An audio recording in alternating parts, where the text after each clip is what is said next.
Hermanos, vamos a comenzar una nueva serie el día de hoy, ¿verdad? Agradecemos a Dios, la verdad, tener la oportunidad de poder reunirnos, ver que siempre tenemos este privilegio de estar en su nombre, adorando al Señor. Y el día de hoy pues estoy muy emocionado, la verdad, porque Timoteo es una de las cartas pastorales, es una carta bien especial, y el año pasado tuvimos la oportunidad de leerlo durante un mes, ¿se acuerdan?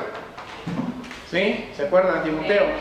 Y pues este año nos tocará predicarlo, ¿verdad? Qué bueno que ya tienen una base y va a ser más fácil seguir la línea de los sermones que vamos a estar exponiendo. Sin embargo, el día de hoy, por ser el primer mensaje acerca de la primera carta del apóstol Pablo a Timoteo, vamos a hacer una pequeña introducción tanto de la carta como hicimos con las otras cartas de Efesios, Gálatas, Primera de Pedro, que hemos estado viendo en los años anteriores. Vamos a hablar entonces, el primer mensaje sería la introducción a Primera de Timoteo, y el mensaje tiene por nombre el cordial saludo de Pablo a Timoteo. Vamos a llegar a ese punto, el cordial saludo de Pablo a Timoteo, o puede ponerle introducción a la carta de Primera de Timoteo. Vamos a ir a nuestras Biblias y vamos a ir a Primera Carta de Timoteo, capítulo 1, versículo 1 y 2, y ese va a ser principalmente los textos que vamos a estar leyendo en esta noche, esperando que pueda tomar nota, porque es importante siempre que podamos tener. Primera de Timoteo 1 y 2 sería introducción a la carta de Timoteo, y el tema es el cordial saludo de Pablo a Timoteo. Si ya lo tenemos, hermanos, podemos decir amén y leer el texto. Vamos a leer juntos. Dice: Pablo, apóstol de Jesucristo, por mandato de Dios nuestro Salvador y del Señor Jesucristo, nuestra esperanza. A Timoteo, verdadero hijo en la fe, gracia, misericordia y paz de Dios nuestro Padre y de Cristo Jesús nuestro Señor. Padre, en esta noche venimos delante de ti sabiendo de que tú eres digno de toda alabanza, de toda adoración, y que estamos delante de tu presencia deseosos de recibir de tu palabra la enseñanza, la instrucción, la exhortación, la amonestación que nuestra vida necesita, oh Dios, para poder seguir. Ayuda a este siervo inútil a poder explicar tu palabra lo más acercado posible al sentido que tú quisiste interpretarla, para que traiga vida, para que traiga edificación a nosotros como tu pueblo. Te pedimos en el nombre de Jesús que pongas oídos atentos y un corazón dispuesto para recibir tu palabra, pues no hay mejor mensaje que tu palabra, oh Dios. En el nombre de Jesús nos disponemos a escuchar. Amén. Amén. Amén. Hermanos, para que tengamos entonces una idea más clara de esta primera carta de Timoteo, vamos a hacer un pequeño contexto histórico para que conozcamos un poco más de los detalles de trasfondo de esta historia. Por ejemplo, ¿quién era Timoteo? Los que leyeron la carta el año pasado recordarán que Timoteo tenía algunas peculiaridades. Por ejemplo, Timoteo era hijo de una mujer judía y un padre griego. Tenía una madre llamada, ¿se acuerdan cómo se llamaba la mamá de Timoteo? La hija de la abuela. Ajá, pero ¿cómo se llamaba la mamá? Eunice se llamaba la mamá, y Loida la abuela. Su padre, aunque no aparece el nombre mencionado, tanto cuando lo vemos en Hechos capítulo 16, vemos que se hace referencia a que es un padre griego, ¿verdad? Ahora, Timoteo era un joven, aunque para el griego un término joven no necesariamente quiere decir una persona de 20 años para abajo, sino de 40 años para abajo. A Timoteo siempre a veces se le personifica como un muchachito, ¿no? Y aunque ciertamente fue muchacho en su época, Timoteo ya en las epístolas pastorales está entre los 30 y los 40 años, seguramente entre 37 años por ahí. Ahora, vemos que Timoteo es un personaje que vivía en Listra, una ciudad que fue visitada por Pablo durante el primer viaje misionero que éste realizó. En ese primer viaje misionero, Pablo conoce a Timoteo, conoce a Loida, conoce a Eunice, y se admira de las características particulares de Timoteo, pues aún en ese tiempo, siendo joven, era una persona muy diestra en las escrituras. De hecho, que lo miramos en 2 Timoteo, cuando él hace la exclamación, Pablo, acerca de Timoteo, diciendo que porque tú desde la niñez conoces las escrituras que te pueden hacer sabio para salvación. Así que este es Timoteo. Timoteo es, además de ser un hijo de judía y griega, es un fiel miembro de la iglesia local. Es un hombre joven, pero fiel al llamado que Dios también le haría. De Timoteo podemos sacar que su nombre se deriva de 2 palabras, Timos y Teo. Timos, que significa honrar, y Teos, que todos saben, significa Dios. Muy bien. Entonces, en pocas palabras, Timoteo tenía como fin, o podemos decir que etimológicamente significaba honrar a Dios. Y eso es lo que haría Timoteo, honrar a Dios. Timoteo se convirtió en un proyecto personal del apóstol Pablo. Recordaremos siempre la experiencia que Pablo tuvo con otro joven cuando usted leyó el año pasado también el libro de Hechos. Estuvimos leyendo por 4 meses el libro de Hechos, y recordará de un personaje que los abandonó cuando fueron perseguidos. ¿Se acuerda quién fue? ¿Quién fue ese joven que abandonó a Bernabé y a Pablo en el capítulo? Juan Marcos. Muy bien, Juan Marcos, que más adelante en la historia se convirtió en el escritor del Evangelio de San Marcos. Ahora, Pablo ya había tenido la experiencia de haber apadrinado hasta cierto punto a un joven que tenía mucho potencial como Juan Marcos. Sin embargo, sufrió la decepción de que éste no dio la talla en ese momento en su ministerio. Sin embargo, Pablo, aún pese a esas condiciones y habiendo aprendido un poco acerca de su mismo carácter, toma por apadrinado a Timoteo. En su segundo viaje misionero, Timoteo se enlista en la lucha como un misionero más a la par de Pablo para lograr la expansión del Evangelio. Así que Pablo, un hombre tenaz, un hombre de un carácter fuerte, toma a Timoteo, que es reconocido no precisamente por ser una persona de un carácter fuerte, sino por ser alguien tímido, alguien ciertamente reservado. Y vemos estos contrastes hermosos en que Dios, cuando llama a una persona, no necesariamente lo llama del mismo molde que el líder espiritual de la iglesia. Por ejemplo, aquí hay muchos colores y muchos niveles académicos y muchas culturas dentro de nosotros mismos. Nadie piensa igual que otro.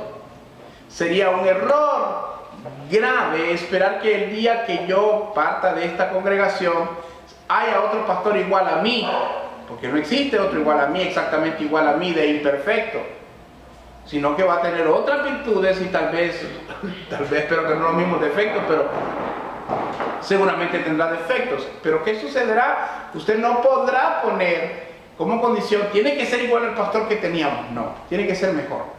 Y Dios lo va a hacer mejor. Dios nunca da algo que no sea mejor. Sin embargo, hablando de Pablo, Pablo toma a Timoteo, que es un contraste de su personalidad a cierto punto, pero que tenía algo en particular que era similar a Pablo. ¿Cuál debía ser esa característica? Pues su compromiso, su consagración, su santidad. Era un joven que, pese a ser joven, era muy dedicado a Dios. Timoteo entonces muestra su compromiso, por ejemplo, ¿en qué momento? Bueno, hubo un momento en que para partir a sus viajes misioneros, Pablo tiene que circuncidar a Timoteo. Timoteo, recuerden que era de madre judía y por tanto debía de tener ciertos rasgos que los judíos pudieran aceptarlo como un mensajero verdadero de parte de Dios. Y dado que el judaísmo era algo muy arraigado en la vida de los judíos, necesitaba circuncidarse. Así que lo circuncidó. ¿Por qué? Porque su padre era griego. Ahora, Timoteo no tiene 2 años, no tiene ni siquiera los 8 días, que es a los cuales todo niño era circuncidado. Ya estamos hablando de un joven adulto. Y él, a su edad, se compromete y dice: circuncídenme, con tal de la obra del Señor. Es un compromiso muy interesante, porque muchas personas no vivimos bajo ese compromiso, porque siempre podemos servir a Dios cuando los vientos van en son de popa, ¿no? Cuando los vientos van arreciando hacia el lado que nosotros queremos, es muy fácil servir a Dios y es muy fácil comprometerse con Dios. El problema está cuando no es tan fácil hacerlo. Cuando sufrimos, por ejemplo, presiones, o cuando sufrimos por problemas, por enfermedades, a veces es difícil de nuestra parte el poder desprendernos tal vez de un poco de nuestra seguridad o un poco acerca de nuestra confianza en Dios, y actuamos muy humanamente. Timoteo, en cambio, fue diferente. Timoteo dijo, bueno, hay que circuncidarse, está bien, circuncídenme. Para el que no sabe qué es circuncidar, ¿habrá alguno que no sepa qué es circuncidar todavía? ¿Todos saben? Ok. Circuncidar consiste en que el hombre, a los 8 días de haber nacido, había un sacerdote que venía y cortaba el prepucio del glande de su pene. Eso es la circuncisión. Era una señal del pacto, como vimos en Génesis el año pasado cuando estuvimos predicando acerca de Abraham. Era la señal del pacto. Ahora, la disposición de Timoteo muestra su compromiso hacia la obra misionera, hacia la expansión del Evangelio. Él decidió voluntariamente exponerse a algo que ya le iba a doler, por supuesto, con tal de poder estar apto para poder evangelizar a aquellos que todavía no conocían a Dios. Sin embargo, Timoteo, al ser joven y estar en una iglesia, ¿en qué iglesia pastoreó Timoteo? A ver, ¿cuál fue la iglesia que pastoreó Timoteo? Cuando está en esta carta, los que leyeron la carta se acordarán que era en Éfeso. Pablo le escribe a Timoteo cuando éste está en Éfeso.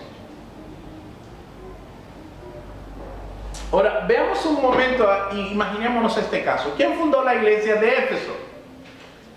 Pablo. ¿Cuánto tiempo predicó Pablo y pastoreó esta obra? Alrededor de 3 años. Fue la iglesia que más recibió los beneficios del pastorado de Pablo. Así que por un lado tenemos a una iglesia donde ha estado Pablo mismo instruyendo, enseñando, levantando líderes, pastoreando, y un día cuando ya no está, y en este caso en el tiempo en que se había pasado todas estas situaciones, envía a Timoteo. ¿Se imaginan a Timoteo, un joven tímido, un joven que era reservado, tener que lidiar con una comunidad como la de Éfeso? ¿Cuáles eran los paganos más populares en Éfeso? ¿Se acuerdan de aquella octava maravilla? La leímos cuando leímos Apocalipsis. ¿Qué caracterizaba a Éfeso particularmente? El culto ¿a qué diosa? A la diosa Diana. Y ahí está Pablo en un lugar que es muy grande, donde es muy religioso. Está Timoteo y está sufriendo la presión que ciertamente se sufre en el ministerio. Pablo le confía a Timoteo, pese a que Timoteo anteriormente, leímos 1 Corintios también el año pasado, había comisionado en el capítulo 4 de la 1 de Corintios, versículo 17, se menciona, 14 al 17, se menciona cómo Pablo había mandado a Timoteo para que tratara de resolver los problemas que estaban pasando en esta iglesia un poco carnal. Y sin embargo, Timoteo parece que no tuvo éxito, porque la iglesia siguió mal hasta la segunda carta, que ya hay un poco más de consolación por parte de Pablo. Pero lo que quiero que vea aquí es que Timoteo ya había probado que había fallado. Había fallado al tratar de pastorear una obra. Y sin embargo, aquí está la misericordia que ya Pablo había desarrollado. Algo de lo cual no fue tal vez útil en el caso de Juan Marcos, pero sí en el caso de Timoteo. Pablo decide, aún pese a que había no dado los resultados que él quería, enviarlo a Éfeso. ¿Cómo te rogué que te quedases en Éfeso?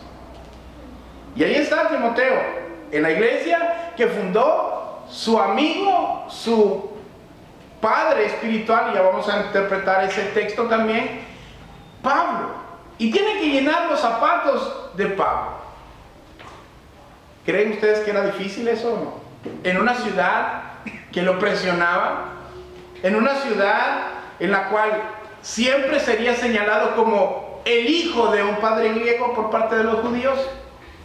y por parte de los griegos el hijo de una mujer judía, en una cosmopolita donde las culturas eran paganas, donde los altares y los dioses paganos recibían su culto, este joven pastor recibía la presión del ministerio.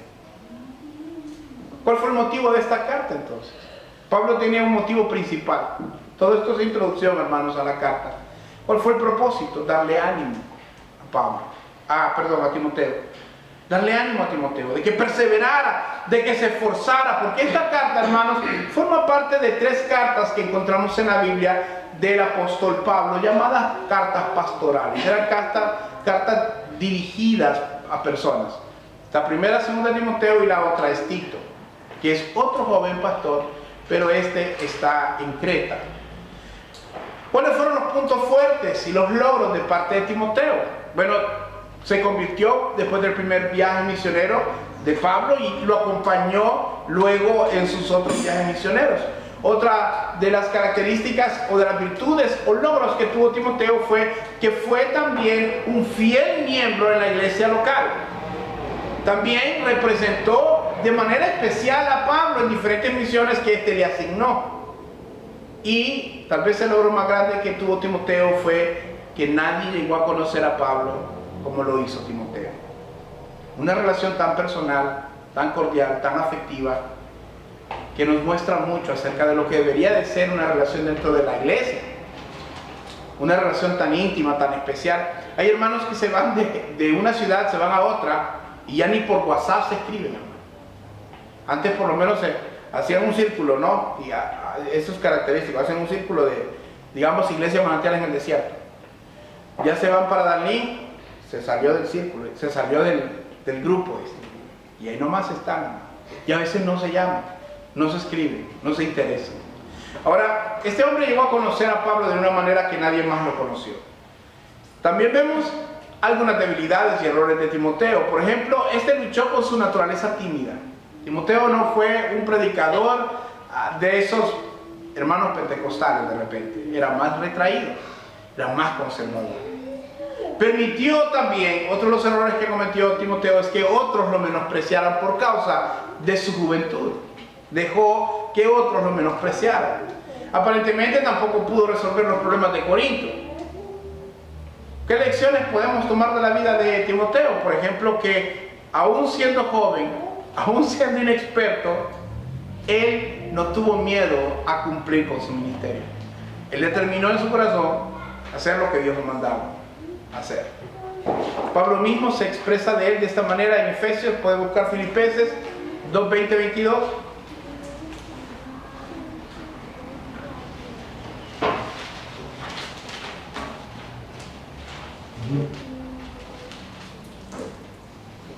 ¿Qué dice Filipenses 2, 20, 22? Pero ya conocéis los méritos del que como hijo a Padre ha servido conmigo en el Evangelio. Al 22. No hay que el 20, Hasta, pues sí. a ninguno tengo. Ok, No, sí. pues a ninguno tengo. Del mismo ánimo y que tan sinceramente se interese por vosotros, porque todos buscan lo suyo propio, no lo que es de Cristo, Jesús. Pero ya conocéis los méritos de Él, que como hijo a Padre ha servido conmigo en el Evangelio. Qué hermosa expresión de parte de Pablo. Decir, Timoteo, miren hermanos filipenses, nadie los ama tanto como yo, como lo hace Timoteo. Este ha servido a mi lado como un hijo sirve a un padre. Y cuando miramos el trasfondo que tenía ser un padre y la gloria y la honra que recibían, eso es un gran mérito para Timoteo como hijo. Vayamos entonces a lo que nos acontece esta carta. Lo primero que vamos a ver en esta carta es que esta carta habla de algunos puntos particulares. Usted va a ver en el capítulo 1, por ejemplo, que hablamos de doctrina. En el capítulo 2, mientras vayamos desarrollándolo, vamos a hablar acerca de la oración. En el capítulo 3 iremos viendo acerca de los requisitos para el liderazgo. En el capítulo 4 hablaremos acerca de la apostasía. Y en el capítulo 5 y 6 miraremos algunas instrucciones individuales.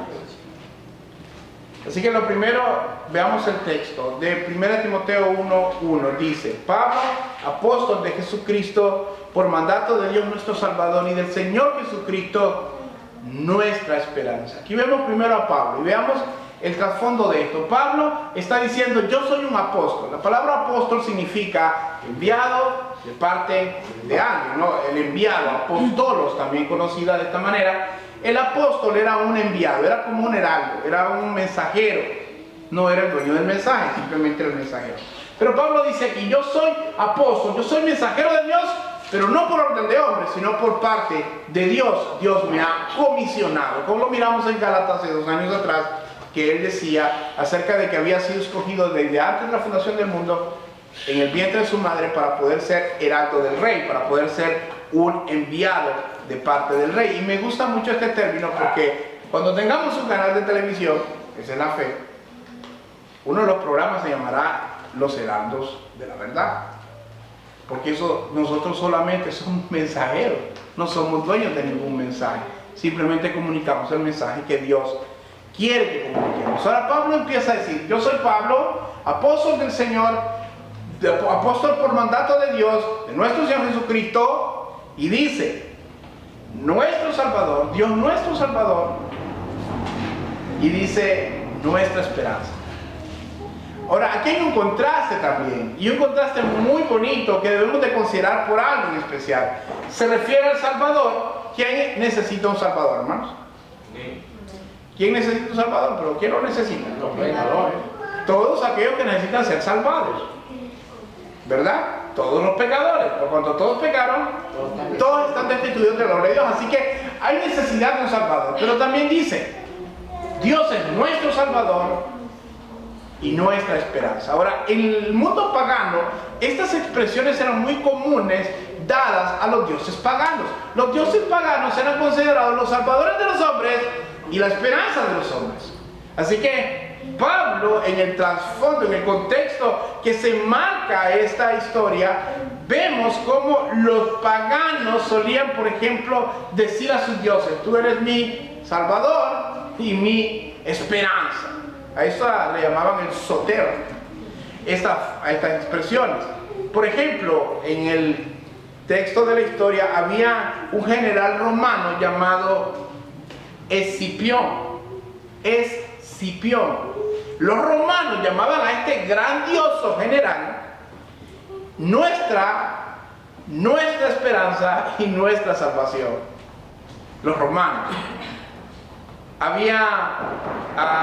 Los griegos le daban un título a Esculapio, que era el dios de la sanidad. Ya les dije cómo se representaba el dios de la sanidad, ¿no? Sí, la serpiente, y lo miramos creo en Apocalipsis. Y era uno de los títulos también del emperador romano. A Nerón también le llamaban nuestra esperanza y nuestro salvador. Recuerden que los césares romanos generalmente se hacían adorar como si fueran dioses, ¿verdad? Así que desde que la frase inicial nosotros encontramos a Pablo expresando una doctrina fundamental: Jesucristo es nuestro Salvador y es nuestra esperanza. Ahora, ¿por qué nuestro Salvador? Porque, como hemos establecido, todos los hombres, por cuanto han pecado, están destituidos de la gloria de Dios y necesitan un Salvador. Todos. ¿Se acuerdan? Hace unos 2 meses atrás estuvimos leyendo los primeros capítulos de Mateo, y vemos a María cuando el ángel se le presenta y le dice: este es el Salvador de su pueblo. Salvará a muchos, salvará a los suyos, salvará a su pueblo. Bueno, ese es el Dios que tenemos, un Dios que salva. Además de que salva, es nuestra esperanza al mismo tiempo. Y pese a que sea un contraste, tenemos que ver que el Señor es nuestra esperanza, y es la esperanza para un mundo. En la época cuando se escribió esta carta, representó la esperanza para los hombres acerca de la moralidad y del yo. Cristo vino a ser la esperanza para vencer el yo. Y usted mira, ¿cómo que vencer el yo? Hermanos, en la época en la que se escribió esta carta, los seres humanos estaban dedicados a de actividades corruptas tan grandes que llegó a ser hasta vergonzoso lo que hacían. Por ejemplo, había un escritor, un famoso orador llamado Séneca. ¿Alguien ha escuchado de Séneca? Séneca solía decir que odiamos a nuestros vicios, aunque también los amamos. O sea, la moralidad estaba por los suelos. Había fornicación, había adulterios, había matanzas, había tal situación que las personas se abandonaban a una vida inmoral. Recordamos que cuando hablamos acerca de Gálatas hace 2 años, les voy a recordar, hablamos acerca de cómo era tan común, de Efesios era tan común que los jóvenes mantuvieran una vida promiscua sexualmente hablando, y era hasta rarísimo ver a alguno que se guardara. Por eso dijimos que una de las virtudes que el cristianismo añadió a la cultura de la época fue precisamente el ser castos, la virginidad, porque todo el mundo vivía en un desasosiego sexual, tenían varias parejas antes de casarse. Eso era normal, más bien era raro que no pasara de esa manera. Así que había un destrozo moral en aquella época. Decía otro poeta latino llamado Percio, hablando acerca de la moral, decía, escuchen lo que decía, que los culpables vean la virtud y lamenten haberla perdido, porque eran tan inmorales, era tan desastroso la mente del hombre, que cuando encuentran a Cristo realmente encuentran a alguien que los puede salvar de esa antigua vida que llevaba y darles esperanza de poder vencer esa conducta, como usted y yo hoy tenemos esa esperanza. Si usted es un verdadero convertido, ha encontrado en el Señor el perdón de sus pecados y la esperanza para no cometerlos de la manera tan desastrosa como los cometía. Al menos eso es lo que yo espero. ¿O no? La palabra nos enseña en Ezequiel, pueden ir a Ezequiel capítulo 11, versículo 19 en adelante. Ezequiel capítulo 11, versículo 19 en adelante. Jesús, hermanos, es nuestro Salvador y nuestra esperanza. Ezequiel capítulo 11, versículo 19 dice: porque Dios fue esto lo que hizo en nosotros para que pudiéramos tener victoria sobre el yo, sobre el desenfreno moral. Porque antes, hermanos, de conocer a Dios, pecábamos tan plácidamente que no había ningún cargo de conciencia en nuestra mente. Alguien nos podía decir, hermano, o nos puede decir, oye, fulano, tú sí eres un tremendo pecador, y nosotros podríamos decir, ¿de qué estás hablando? Yo solamente vivo la vida, comamos y bebamos, mañana moriremos. Decía Ezequiel, dice Ezequiel 11, 19, eso es lo que hace Dios. Por eso es nuestro Salvador y nuestra esperanza, porque Dios nos cambia el corazón. Dice, y les daré un corazón y un espíritu nuevo pondré dentro de ellos. Y quitaré el corazón de piedra de en medio de su carne y les daré un corazón de carne. Versículo 20. Para que anden en mis ordenanzas y guarden mis decretos y los cumplan y me sean por pueblo y yo sea a ellos por Dios. Así que Dios es nuestro Salvador, nuestra esperanza, y nos da la capacidad de poder vencer los deseos pecaminosos que siguen existiendo en nuestra carne. Número 2. Las personas encontraron en Cristo la esperanza de la victoria sobre las circunstancias. Encontraron en Cristo la esperanza ¿de qué? De la victoria sobre las circunstancias. Hermanos, como hemos mencionado, en esa época era tan atroz la moral y tan dañina la percepción que las personas tenían que, escuchen bien, se sobornaban a los esclavos para que traicionaran a sus amos. Se sobornaban a los libertos también para que entregaran a sus amos. Hubieron 3 guerras civiles en la época en que fue escrita esta carta. Había tal atrocidad, tanta guerra, tanta muerte, había tanto desorden que las circunstancias eran abrumadoramente adversas. Había un descontrol en el Imperio Romano. Y en medio de ese desorden, se levanta el cristianismo. ¡Wow! El cristianismo que decía tener paz, confiar. Yo he vencido al mundo. El cristianismo que daba ese temple para que sin importar las circunstancias pudieran ver hacia el futuro con esperanza. Era tal así que Dios, Cristo mismo, le da la salvación al pueblo sobre estas circunstancias y la fortaleza y la esperanza de morir si es necesario, de soportar las condiciones, de vivir bajo esas condiciones, teniendo la plena certidumbre de que su eternidad estaba asegurada, y si era necesario morir confiando en que estarían en la eternidad con Cristo. Así que el Señor Jesús se convirtió en el Salvador y en la esperanza de las circunstancias que los rodeaban. Y hoy por hoy, seamos sinceros, hermanos, muchas veces puede haber falta de alimento. A mí siempre me gusta decir esto porque a veces que no hay azúcar, no hay frijoles, no hay arroz.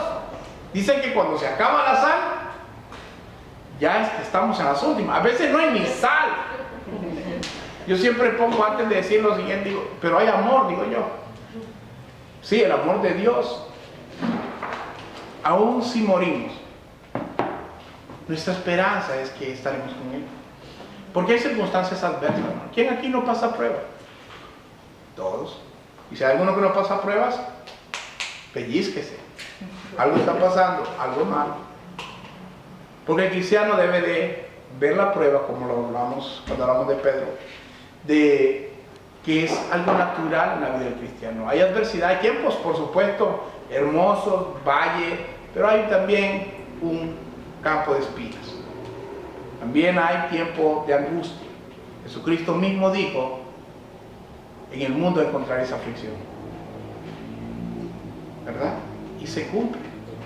Así que la esperanza que nosotros tenemos en este Dios verdadero nos ha salvado de nuestros pecados y en la eternidad nos hace vislumbrar que cualquier cosa que padezcamos en esta tierra no se compara con nada con la gloria que tendremos el día en que el Señor venga por nosotros. Así que eso es lo hermoso. Tenemos esa esperanza en Cristo Jesús. Número 3, los hombres encontraron en Cristo la esperanza de la victoria de la muerte. Lo que acabamos de decir. Decía el mismo Pablo, ¿dónde encontraron en Cristo la esperanza de la victoria sobre la muerte? Decía el mismo Pablo, porque para mí el vivir es Cristo y el morir es ganancia. Hermanos, qué lindo es pensar cuando dijo también, ¿dónde está, oh muerte, tu aguijón? ¿Dónde? ¿Dónde, oh sepulcro, tu victoria? Si bien yo sé que hay muchos que no se quieren morir, yo espero que nadie esté pensando vivir para siempre en esta tierra. Nos vamos a ir. Tal vez cuando volvamos ya esté glorificada la tierra, pero hasta entonces viva su vida sabiendo que se va a morir. Porque hay gente que dice, se murió fulano y tan joven que estaba, pobrecito, que no sé qué. Y sí, pobrecito si se fue sin Cristo, sí, pobre, pero si se fue con Dios, hermano, ese está en la gloria, ese ni se acuerda ya de que no tenía frijoles hace una semana. Sí, no se acuerda de los dolores que lo llevaron a la muerte.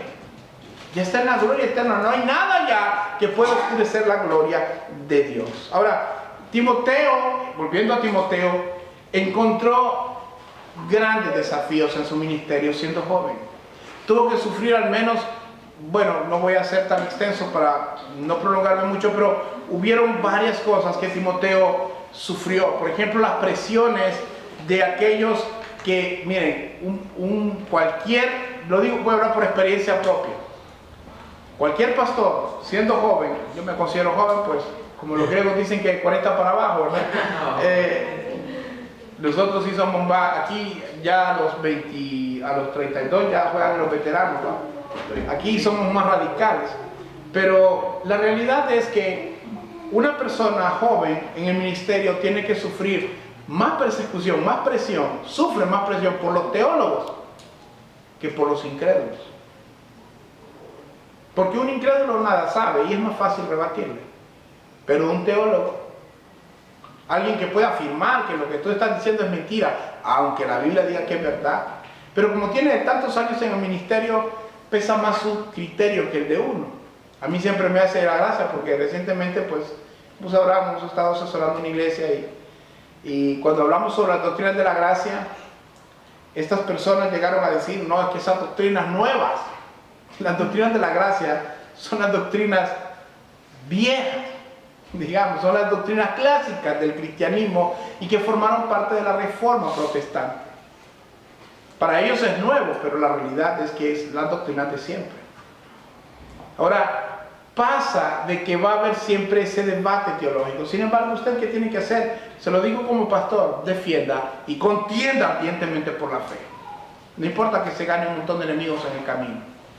Tenga que pasar lo que tenga que pasar.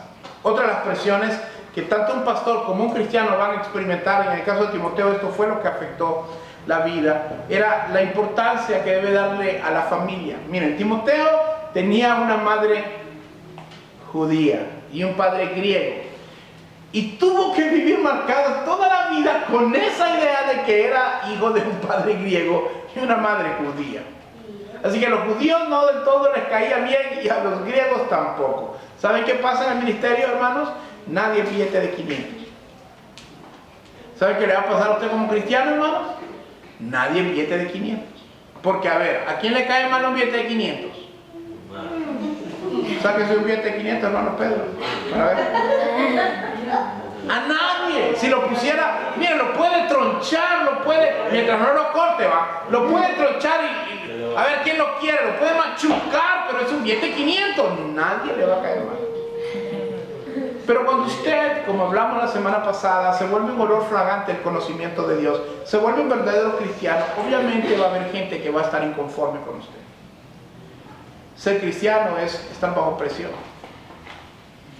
Siempre. Hay ojos que te miran. Gente que ni te das cuenta que te está observando, está esperando que metas las de andar para decir, y es cristiano. Y va a la iglesia.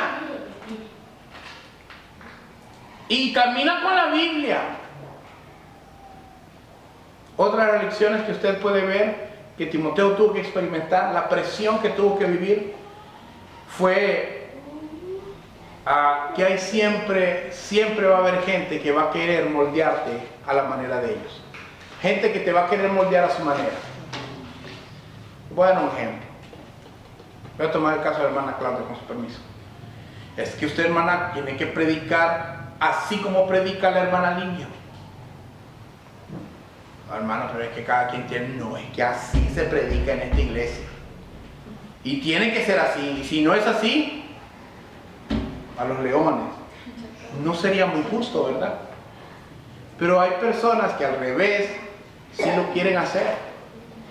Miren, quieren que los líderes sean los más intelectuales.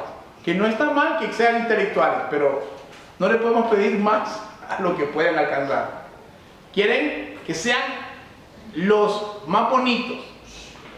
Y ahí, hermanos, lo siento, pero la belleza se va con los años. Decía el hermano Miguel Ángel, todos fuimos, bueno, él decía, por él hablaba, era modelo, último modelo, y ahora es un clásico.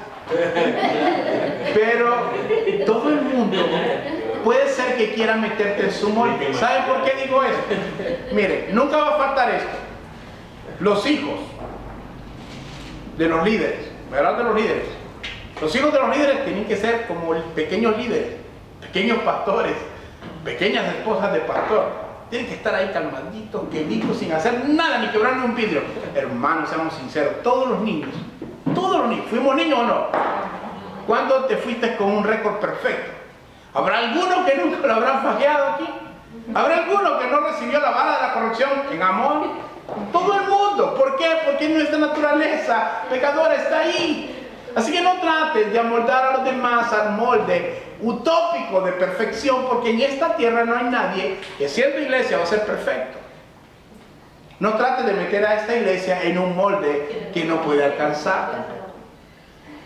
O que no forme parte de la solución. Porque hay veces que nosotros podemos decir, ay, que sillas tan incómodas estas. Cansan, y que no tiene abrazadera de repente, aunque esta sí tiene. Pero cansa el cuerpo. Y de repente viene y tú dices, nosotros necesitamos más sillas, mejores sillas. Necesitamos dejar colchonaditas. Ok, hermano, ¿cuánto va a poner? No, hermano, que se vea la ofrenda. Tal vez la ofrenda, sí. Hermano, a veces se va el número negro, pero 0, 0, 0. Somos como el agente secreto, a veces 0, 0, 0. Pero ¿qué sucede? A veces queremos amoldar y queremos vivir en una idea utópica de la iglesia que no es realista, hermano. Yo aquí no podría aspirar, y gracias a Dios creo yo que en esa parte no les he fallado, aspirar a que todos fueran excelentes maestros de Biblia, porque no todos tienen llamado al ministerio de maestros. No puedo esperar que todos sean evangelistas, porque la misma Biblia dice, el ojo no le puede decir a la mano que no te necesito porque no eres ojo. Estoy parafraseando, no recuerdo qué parte del cuerpo es la que se menciona, pero el punto es que tú no puedes amoldar a los demás al molde que tú quieres que sean. Eso es imposible. Lo mejor que puedes hacer es orar para que mientras Él cambia, tú puedas cambiar primero, porque en la medida que tú cambies vas a ver las cosas de otra manera. A mí me sorprende como muchas personas que han tenido problemas hasta con familiares han empezado a orar, Señor, ayúdame a verlo con otros ojos. Y cuando ya se dan cuenta que aman más a ese familiar de lo que pensaban. El problema no estaba en el familiar. Tal vez sí, pero particularmente estaba en uno. Eso debe ser algo que tiene que saber cada uno de nosotros. ¿Por qué? Porque Timoteo sufrió esta presión. Todo el mundo quería que fuera como ¿quién creen que quería que fuera? Como Pablo. Y este Timoteo que no regaña a nadie. Y este Timoteo que bien calmadito. Pablo era fuego, hermanos. Nunca olvidaré la historia de un pastor que me comentó que lo invitaron a orar por una persona que estaba por morirse. Y cuando él llegó, es un pastor reformado, llegó y cuando llegó, pastor, la verdad que yo no sé a qué viene, le dijo la persona que estaba enferma. Porque acaba de irse un pastor que, bueno, si aquí casi que retumbaba este cuarto de lo que oraba ese hombre. Y él dice que la miró bien maltratada físicamente. Y dijo, esta mujer no dura este mes. Entonces, ¿qué le hizo? Bueno, sacó la Biblia y dijo, y fue la primera de Tesalonicenses, dijo él, y le dijo, bueno, solo voy a decir esto. La esperanza que tenemos los cristianos es que los muertos en Cristo resucitarán primero. Hizo una pequeña oración y se fue. 15 días después esa mujer se murió. Pero ¿qué pasó con ella? Quería meterlo en un molde a él. ¿Y cuántos de nosotros no hemos cometido ese error? Queremos meter en molde a las personas. Y en moldes, como decía Pedro, vosotros queréis ponerles cargas, como mismo dijo Jesucristo, que ni vosotros mismos podéis llevar. Que ni, por eso le dijo, bueno, lo estamos viendo en Mateo 23, 24, 23, vosotros sois unos hipócritas, les dijo, son sepulcros blanqueados, le dijo a los fariseos y a los escribas. Hermanos, por favor, no cometamos el error de presionar más a las personas de lo que pueden dar. ¿De acuerdo? Por último, termino con este segundo punto, que es el saludo cordial de Pablo. ¿Cuál fue el saludo al final que le hace Pablo a Timoteo? El saludo que Pablo le hace a Timoteo lo encontramos en el versículo 2, cuando dice, salud, 1 Timoteo 1, 2. ¿Lo tenemos? Léame.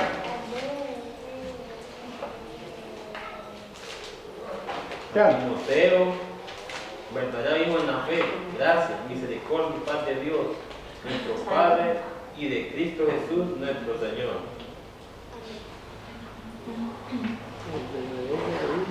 Miren, la palabra que utiliza aquí para referirse a verdadero es necios. Y eso significa legítimo, auténtico, verdadero en vez de falso. Y la palabra que se utiliza aquí para hijo no es como la que las personas generalmente utilizan cuando mal usan este término. ¿Han escuchado aquellos que dicen mi padre espiritual? ¿Sí? Bueno, Pablo, la palabra que está utilizando acá es la de hijo, no adulto. Escuchen bien, cuando dice legítimo hijo en la fe, la palabra que está utilizando acá es hijo recién nacido. ¿Cuál es la idea entonces de esta palabra? Es que Pablo está diciendo, tú fuiste engendrado como resultado de que yo fui un canal de bendición. O sea, Pablo dice, yo soy tu padre espiritual porque yo te parí. ¿Cómo te parí? Porque yo fui el canal por el cual Dios te convirtió. Cuando dice padre espiritual es aquel que trae un recién nacido. Esa es la idea. Pero no de que es hijo de Pablo espiritualmente hablando. ¿Por qué? Porque ¿quién es nuestro padre espiritual? Cristo. Correcto, es Dios. Fuimos engendrados no por obra de carne, sino de espíritu. Ahora le dice gracia, misericordia y paz. Veamos gracia. Y para ir terminando, gracia, ¿qué es la gracia? Todos entendemos que es gracia. Es un regalo inmerecido. Ahora, en el Antiguo Testamento, o en la en la costumbre griega y romana, una expresión como charis, que es la palabra que se utiliza en griego para definir gracia, charis significaba efectivamente un favor inmerecido, pero hay una cuestión muy importante. La expresión simbolizaba un regalo inmerecido de un amigo a otro que no esperaba recompensa. De un amigo a otro que no esperaba recompensa. Pero en el trasfondo del Nuevo Testamento, esta palabra charis, que es simbólica, realmente, posiblemente la palabra más importante en el Nuevo Testamento, aún por encima del amor, charis, pues la gracia es el amor en acción. Charis en el Nuevo Testamento simboliza un regalo inmerecido de un enemigo a otro que no espera ninguna recompensa. Hay una diferencia muy grande entre la expresión que tenían entonces los griegos de aquella época, los romanos, al decir es un favor inmerecido de un amigo a otro que no espera recompensa. ¿Por qué? Porque Dios mismo lo muestra en Juan 3:16. ¿Alguien que me lea Juan 3:16? Juan 3:16. Alguien me lo lea, por favor.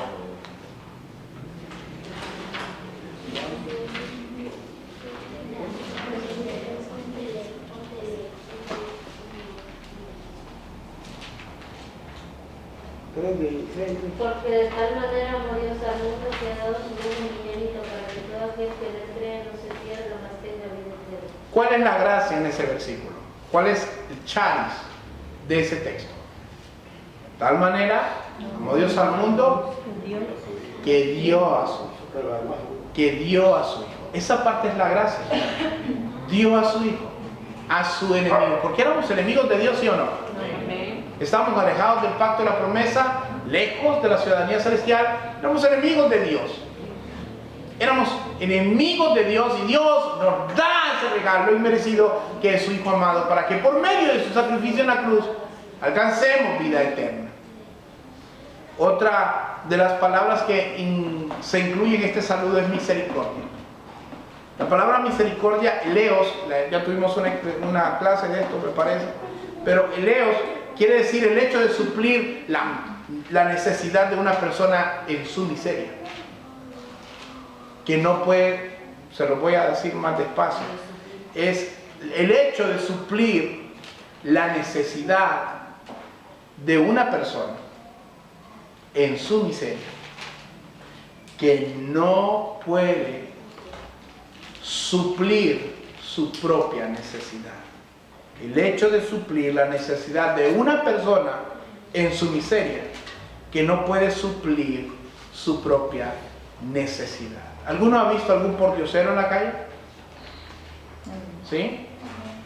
Y usted dice, ese es un miserable, está en una miseria, porque vive en la calle, come de la basura y vive realmente, subsiste, sobrevive, no es que vive, sobrevive. Ahora, la palabra eleos o misericordia que se utiliza acá es una expresión hacia alguien que por su propia cuenta no puede suplir su necesidad. Y se lo voy a poner en el mismo texto que hablamos de Juan 3:16. Dice, miren, la misericordia siempre va antes de la gracia. Apréndanse esto. La misericordia siempre va antes que la gracia. ¿Por qué? Porque sin misericordia no hay gracia. Dice el texto, porque de tal manera amó Dios al mundo. ¿Cómo estaba el mundo? Muerte de pecado. ¿Cómo estábamos nosotros? Muerte. ¿Y podíamos venir a vida por nuestra propia cuenta? ¿Cómo podíamos suplir esa necesidad? No podíamos. Estábamos en la miseria espiritual, estábamos muertos. Me encantó cuando compartimos en los cultos en los hogares. ¿Se acuerdan del mensaje? La misericordia y la miseria. Cuando hablamos de la mujer del capítulo 8 de Juan, que era una prostituta y que estaba definitivamente sentenciada a muerte. Sí, Cuando la miseria conoció a la misericordia. Y eso fue cada uno de nosotros. Cuando estábamos muertos en delitos y pecados, cuando merecíamos la muerte, Dios tuvo misericordia de nosotros. Y fue una misericordia tan grande que reflejó su gracia. De tal manera amó Dios al mundo. Cuando no merecía misericordia, cuando estábamos impotentes de poder suplir esa deuda que teníamos con Dios, Dios nos muestra su misericordia y envía a su Hijo como resultado de su gracia. Éramos personas que no podíamos alcanzar misericordia por cuenta propia. La misericordia solamente se puede dar. Solo el que tiene potestad de dar misericordia la puede dar. El que está en miseria no la puede exigir. La puede pedir, pero está en el que le puede dar la misericordia el dársela, sí o no. Este es parte del saludo. Y el último punto del saludo que Pablo le hace a Timoteo es paz. Le dice la gracia, la misericordia y la paz. La paz de nuestro Señor Jesucristo. Pero esta palabra paz, que es eirene, no irene, póngale la E primero. Eirene quiere decir que es juntar algo después de haber estado separado. Eso sí creo que lo entendemos más fácil, ¿no? La paz es juntar algo después de que he estado separado. Por ejemplo, nosotros le llamamos en las relaciones maritales, le llamamos reconciliación, ¿no? Cuando la mujer está enojada con el esposo y hay una reconciliación, pues se ponen de acuerdo, hay paz. Antes de eso posiblemente volaron los platillos voladores. Alguno durmió sin cenar, alguno no miró café esa mañana, alguna no encontró la crema que se ponía porque él deliberadamente la perdió. Pero la realidad es que cuando hablamos de esa palabra paz, es dos que se ponen de acuerdo. Ahora, ¿qué dice Romanos 5:1? Con esto voy a ir terminando, hermanos. La paz. Juntar a dos que estaban separados. ¿Qué dice Romanos 5:1? ¿Alguien que me lo busque, por favor? Justificados pues por la fe, tenemos paz para con Dios. ¿Tenemos qué? Tenemos paz. Justificados pues por la fe.